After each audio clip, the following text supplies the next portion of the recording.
이제 앞에서 저희가 이제 그 바울이 디도를 그레데 섬에 남겨두면서 그 디도가 해야 될 일을 이야기를 했었죠. 그것은 그레데 그 섬에 있는 지역 교회들에게 장로와 감독들을 세우는 것이고 또 주님의 교회를 강건하게 세우는 것이었습니다.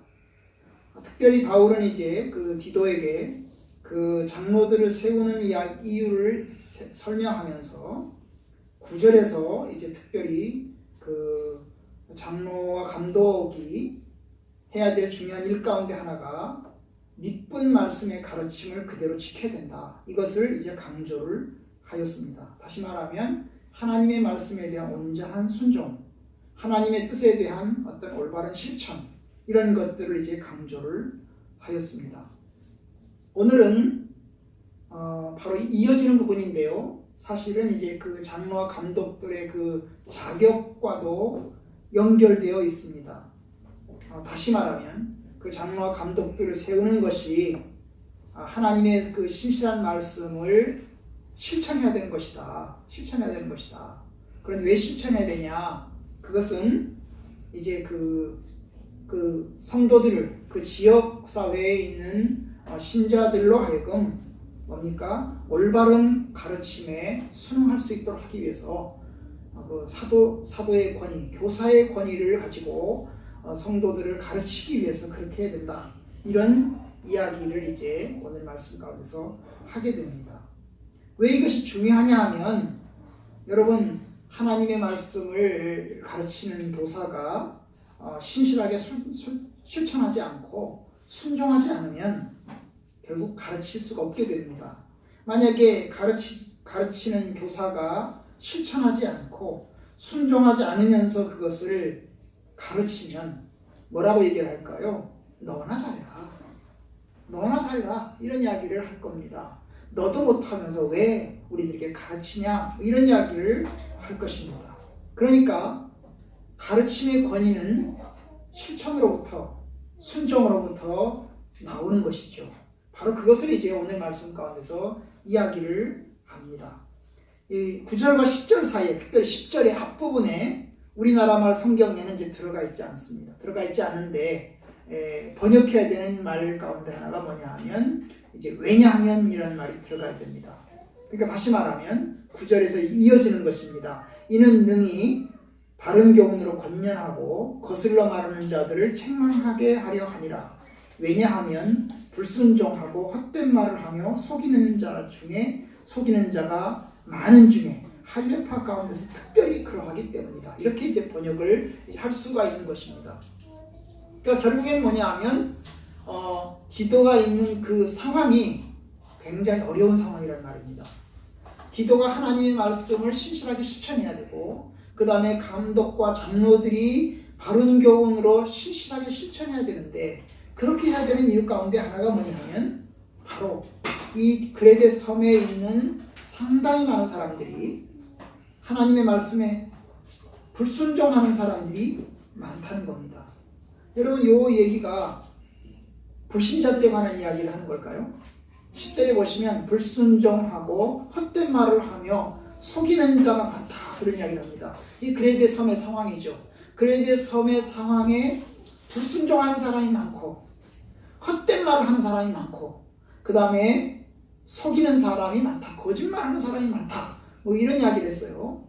이게 불신자들을 이야기하는 것일까요? 바울이 불신자들을 걱정해서 디도에게 이런 이야기를 할까요? 사실 그렇다면 이 얘기할 필요가 없습니다. 예수 안 믿는 사람들이야 당연히 그럴 거고 불신자들이야 당연히 불순종할 거고 당연히 헛된 말을 할 거고 당연히 속이는 자가 많지 않겠습니까? 그런데 여러분 이 얘기는 신자들을 염두에 두는 것입니다. 그레타 섬에 있는 신자들 가운데서도 불순종하고 헛된 말을 하고 속이는 사람이 많다는 겁니다. 그 한예로 바울은 디도에게 할례파에 관한 이야기를 합니다. 불순종하고 헛된 말을 하며 속이는 자가 많은 중 할례파 가운데서 특히 그러하니. 여러분 이 할례파 이들은 신자들입니다. 신자들입니다. 신자들이 신자들이로되 어떤 신자들일까요? 이단적인 신자들인 것입니다. 하나님의 말씀에 신실하지 않는 신자들, 올바른 교리를 갖지 않는 신자들, 거짓된 교훈을 가지고 있는 신자들을 이야기를 하는 겁니다. 바로 그 애가 할례파인 거죠. 할례파라고 하면 우리가 다 알지만 유대인들을 염두에 둔 것입니다. 할례라고 하는 게 유대인들의 할례를 이야기하지 않습니까? 그죠? 유대인들을 이야기하는 거예요. 유대인들 중에서 예수를 믿는 신자들이겠죠. 그 예수를 믿는 신자들 가운데서 유대인들, 그들 중에는 할례를 주장하는 겁니다. 예수 믿는 것 갖고 안 된다. 구원받는 것이 예수 믿는 것 갖고 안 된다. 할례를 받아야 된다. 뭐 이런 겁니다. 이런 주장을 하는 사람들이 있는 거죠. 이것은 비단 기도서에만 나온 게 아니죠. 사도행전에 나오죠. 사도행전 15장, 14장 그 어간에 보시면 그 예루살렘 회의가 나오는데 예루살렘 회의의 그 배경이 뭘까요? 바로 할례파입니다. 할례파. 이 할례파에 있는 사람들이 이방인 지역에 들어와서는 하는 소리가 할례를 받아야 된다.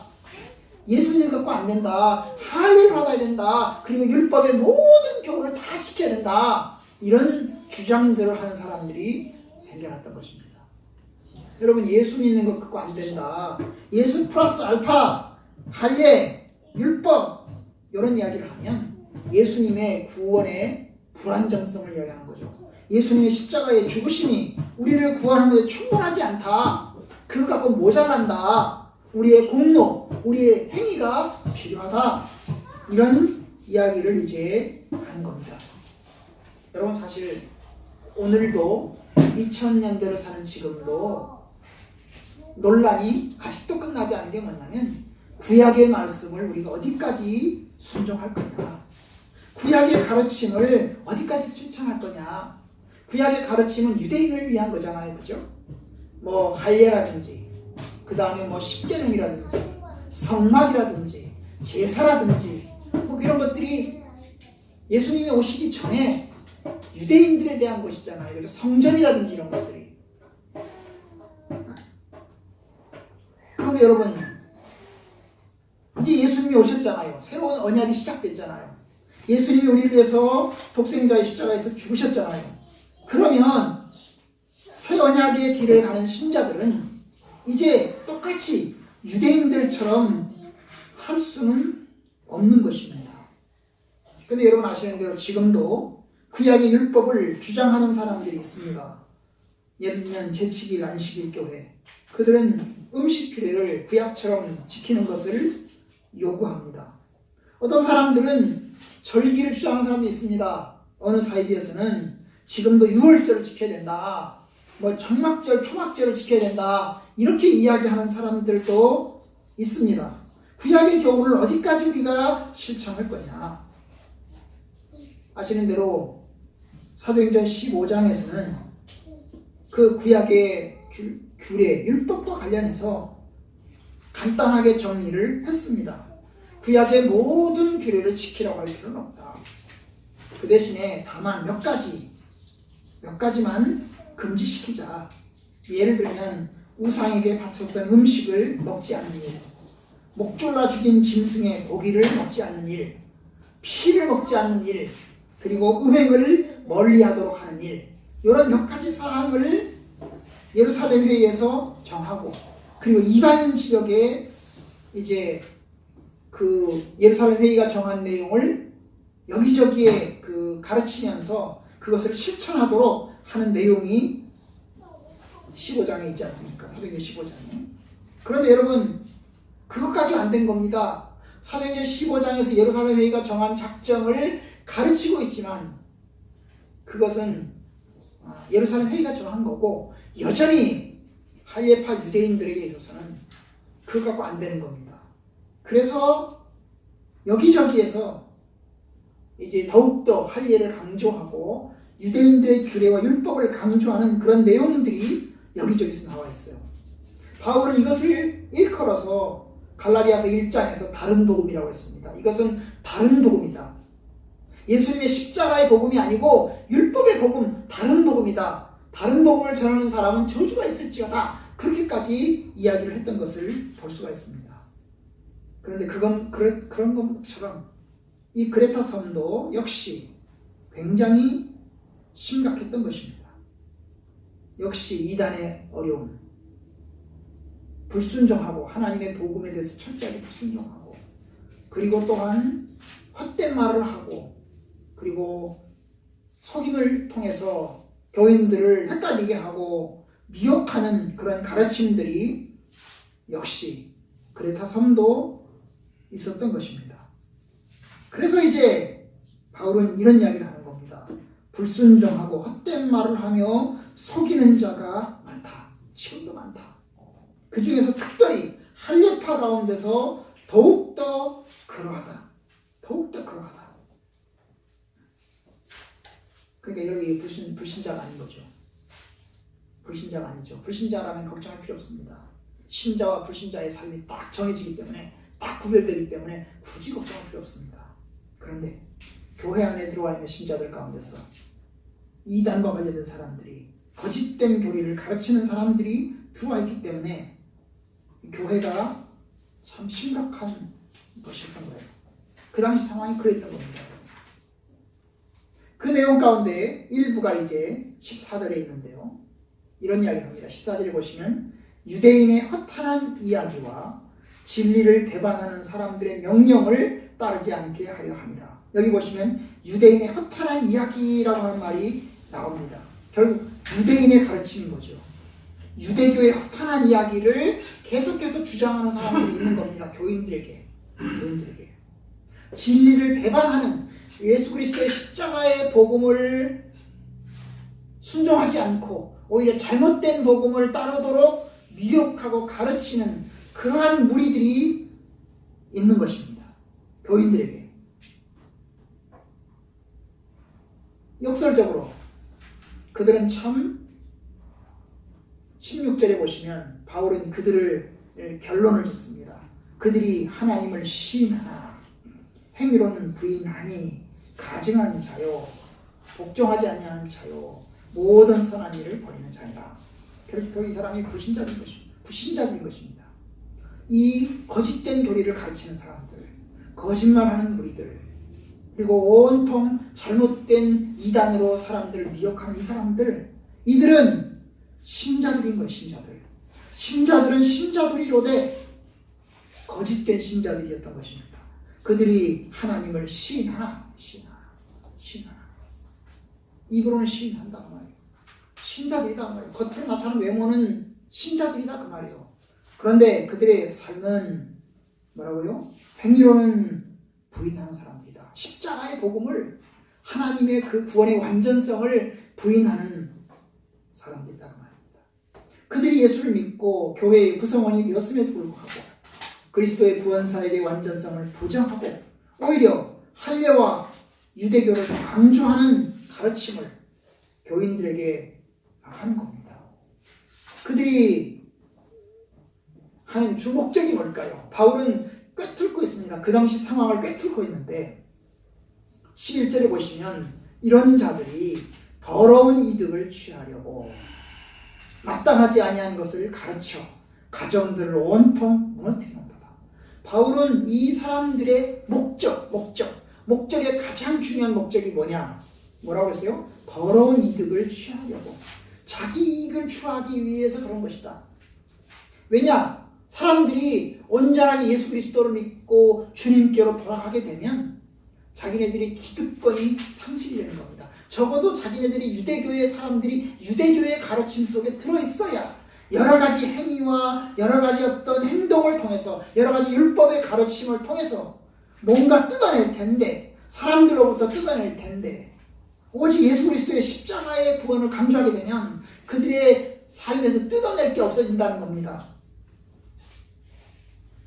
할례를 받게 해야 되고 율법을 받게 해야 되고, 그래야 사람들이 허덕허덕대면서 율법을 지키기 위해서 헉헉대면서, 그걸 못 지키니까 어떻게 해요? 면죄부라도 사고, 못 지키니까 어떻게 헌금이라도 하고, 그래야 좀 뜯어낼 게 있는데, 예수님의 십자가의 죽으심을 강조하게 되면 그들이 부족한 게 없어지잖아요. 불충분한 게 없어지잖아요. 그러면 뜯어낼 게 없어진다는 겁니다. 결국 더러운 이득을 취하려고 마땅하지 아니한 것을 가르쳐. 이 마땅하지 아니한 것이 잘못된 교리죠. 잘못된 가르침을 가르쳐서 가정들을 온통 무너뜨리는 도다. 이게 이제 그레타 섬의 실상인 것입니다. 그러니까 교인들이 그러니까 성도들이 올바른 가르침에 머물러 있지 않고 거짓된 가르침을 따라 행하기 때문에 그것 때문에 그들의 삶이 깨어지고 그들의 가정이 깨지고 그리고 그들이 큰 혼란을 겪고 있는 상황을 염두에 두는 겁니다.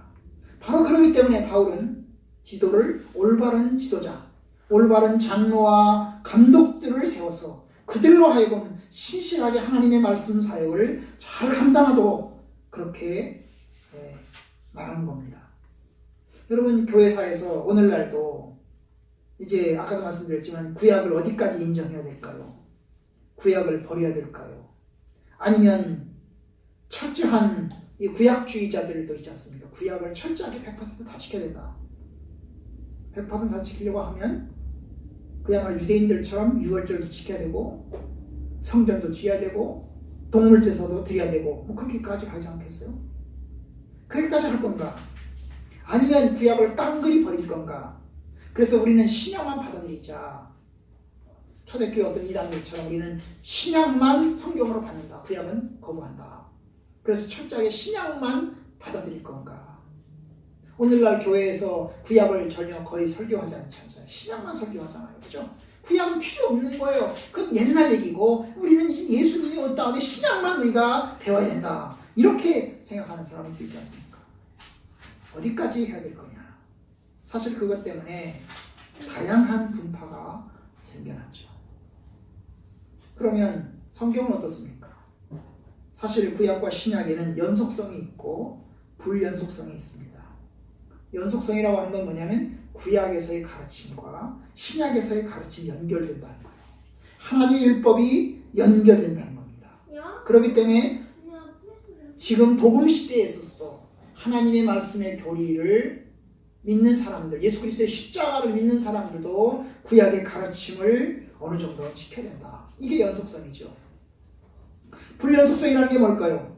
예수님의 십자가의 죽으심 때문에 예수님이 우리를 통해서 우리를 완전히 구원하셨기 때문에 십자가의 죽으심을 통해서 다 이루셨기 때문에 더 이상 우리는 율법의 가르침을 순종할 필요가 없다. 우리는 복음의 가르침만 순종하면 된다.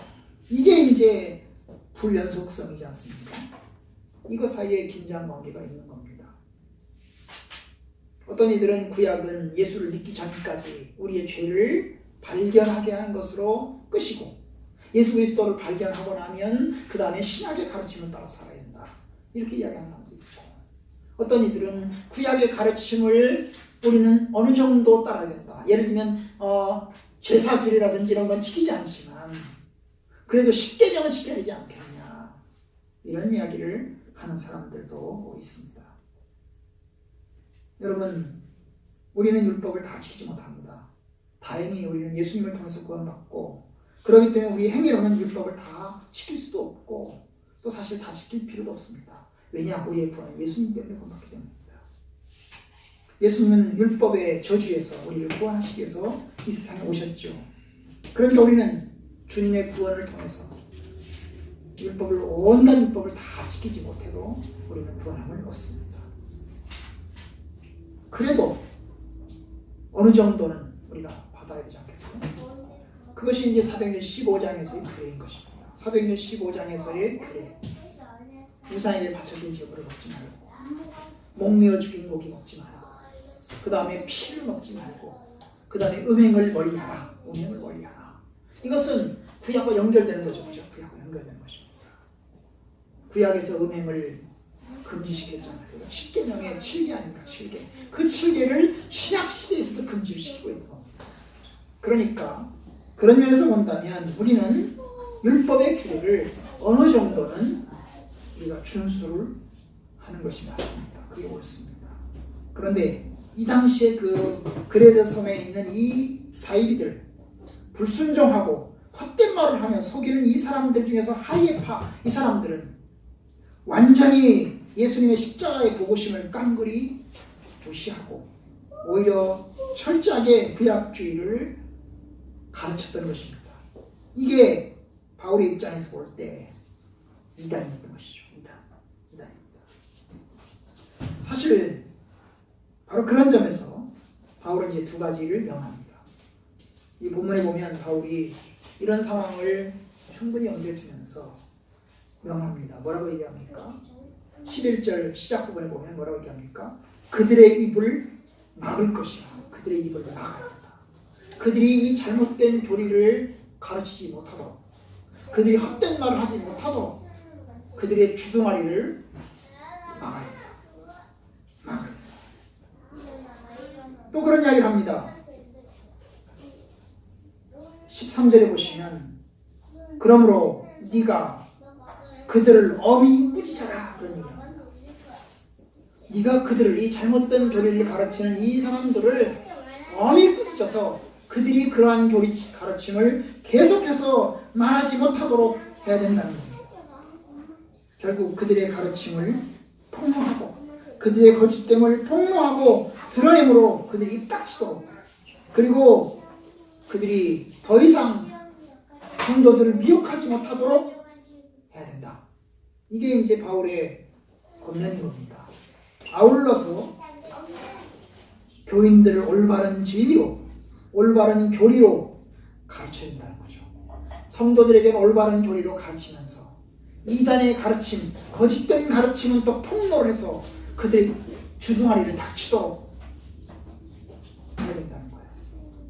이게 이제 바울이 디도에게 맡겨진 사명입니다. 여러분, 이것을 위해서 우리가 뭐 해야 될까요? 교회 지도자들은 무엇을 하고 성도들은 무엇을 할까요? 한마디로 말하면 성경을 바로 알고 성경을 바로 믿는 것이 우리가 해야 될 겁니다. 성도들은 성경을 바로 알기 위해서, 바로 믿기 위해서 공부해야 되고, 또 지도자는 성경을 올바로 가르쳐야 되는 거죠. 올바른 교리를 가르쳐야 되는 겁니다. 사실 그런데 우리는 그나마 다행인 것이, 2000년 전의 상황보다 다행인 것이, 바울 시대보다 그나마 다행인 것이, 바울 시대에는 그래도 성경 66권이 온전하지 않았습니다. 아직 성경이 계속해서 쓰여지고 있는 상황이었기 때문에 뭡니까? 올바른 교리가 다 정해지지 못했어요. 그뿐만이 아닙니다. 그들이 하나님의 말씀을 연구할 수 있는, 성경을 연구할 수 있는 어떤 여러 가지 재료라든지 여러 가지 수단이라든지 이런 것들이 많이 부족했습니다. 성경의 완전성, 성경이 완전히 이 정경으로 채택이 완전히 완료된 것도 아니고, 그 다음에 그 성경을 연구하기엔 충분한 도구가 있었던 것도 아닙니다. 그래서 그들은 참으로 어려운 가운데서도 참으로 이 직무를 수행해야만 했습니다. 그런데 여러분, 다행히 우리 시대에는 성경을 근거로 해서 교회 역사를 통해서 정립된 교리적 체계를 가지고 있습니다. 사도신경이라든지 아다나시우스 신조라든지, 그 다음 웨스트민스터 소요리 문답, 대유리 문답, 그 다음에 신앙고백서라든지 이런 12신조라든지 이런 것들이 다 어느 정도 정리가 되어 있습니다. 거기다가 신학교에서 이제 이런 교리적인 부분들을 잘 가르치고 있습니다. 그리고 많은 책들이 나와 있습니다. 주석들이 있습니다. 이것이 우리에게는 하나님의 축복이죠. 하나님의 은혜입니다. 그죠? 그런 여러 가지 도구들을 20세기에 충분히 가지면서 살펴볼 수 있다는 것이 참 은혜입니다. 저에게도 그렇습니다, 여러분. 저도 집에 이제 성경책들이 여러 종류가 있습니다. 헬라어 성경, 히브리어 성경부터 시작해서 영어 성경도 여러 종류가 있고 한글 성경도 또 여러 종류가 있습니다. 그래서 이 여러 종류들을 비교하면서 볼 수 있으니 참 하나님의 은혜입니다. 문제는 뭐냐면 우리가 그것을 얼마나 잘 가지고 있느냐, 얼마나 잘 알고 있느냐, 그리고 얼마나 그것을 잘 지키기 위해서 노력을 하느냐입니다. 열심히 올바른 교리를 가르치고, 그리고 열심히 배우고, 또 하나님의 올바른 진리 가운데 머무르기 위해서 실천해야 합니다. 성경이 말하잖아요. 그러나 너는 배우고 확신한 일에 거하라. 디모데후서 3장 14절. 그렇게 말씀하셨으니 우리가 하나님의 말씀을 배워야 합니다. 너는 배우고 확신한 일에 거하라. 거한다는 말은 산다는 거고 순종하고 실천한다는 것입니다. 결국 우리가 올바른 진리 안에 머물기 위해서 성도들에게 가르쳐야 되고 충분히 가르쳐야 되고 성도들은 그 말씀을 잘 배워서 또 주의 뜻 가운데서 살아내야 합니다. 바울이 말하는 것 너는 내게 본받아 지키라 그랬습니다. 그러니 우리가 하나님의 말씀 가운데서 신실하게 하나님 말씀을 가르침 받은 대로 또 살아나간다는 것은 우리가 해야 될 마땅한 도리인 줄 압니다. 저와 여러분들이 하나님의 말씀의 도리를 열심히 배우고 또 열심히 알아서 바로 가르치고 바로 행할 수 있는 그런 신자들이 되기를 원합니다. 성악교회 교인들 가운데 사이에 물들거나 한 이단에 빠져서 그것 때문에 신천지로 이상한 데로 빠져가는 그런 사람이 없고 하나님의 말씀 가운데서 든든히 신앙생활 잘 감당해 나갈 수 있는 교인들로 채워지기를 주님의 이름으로 축원합니다.